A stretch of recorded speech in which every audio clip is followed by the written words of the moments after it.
নমস্কার বন্ধুরা, আমি সুস্মিতা।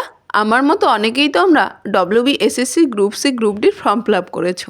আমি আমার মতো করে প্রস্তুতি নিচ্ছি, তাই ভাবলাম আমার প্রস্তুতি তোমাদের সঙ্গে শেয়ার করি।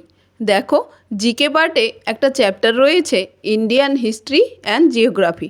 তো আমি জিওগ্রাফি থেকে কী পড়ছি সেটাই তোমাদের সঙ্গে শেয়ার করব। ভারত এবং পশ্চিমবঙ্গের ভূমিকা থেকে আমি প্রথমে শুরু করছি। আমি পুরোটা পড়েছি, সেইখান থেকে যেগুলো আমার মনে হচ্ছে বেশি ইম্পর্টেন্ট আমি সেইগুলোকে হাইলাইট করে রেখেছি। দেখো, এখানটাতে প্রথমে হাইলাইট করেছি হচ্ছে কর্কটক্রান্তি রেখার অক্ষাংশ, সেটা হচ্ছে 23.5 ডিগ্রি উত্তর, যা ভারতকে উত্তর দক্ষিণে ভাগ করেছে।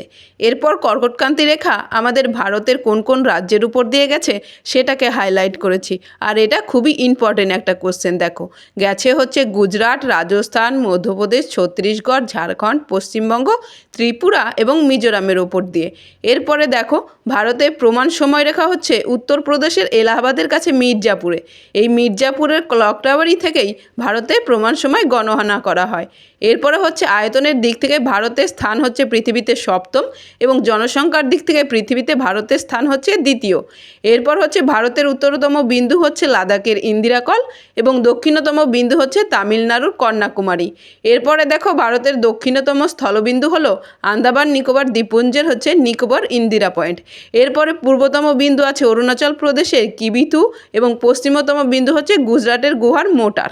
এরপরে আমরা ভারতের প্রতিবেশী যে দেশগুলো রয়েছে সেই দেশগুলো সম্পর্কে জানবো। চলো দেখো, সবার প্রথমে আছে হচ্ছে বাংলাদেশ, তারপরে হচ্ছে চীন, তারপরে পাকিস্তান, নেপাল, মায়ানমার এবং ভুটান।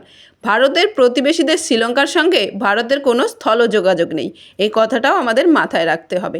এরপর কোন কোন লাইন দ্বারা ভারত প্রতিবেশী দেশগুলো থেকে আলাদা করা আছে সেইগুলো সম্পর্কে দেখব। দেখো, ম্যাকমোহন লাইন দ্বারা চীন এবং ভারত আলাদা করা রয়েছে।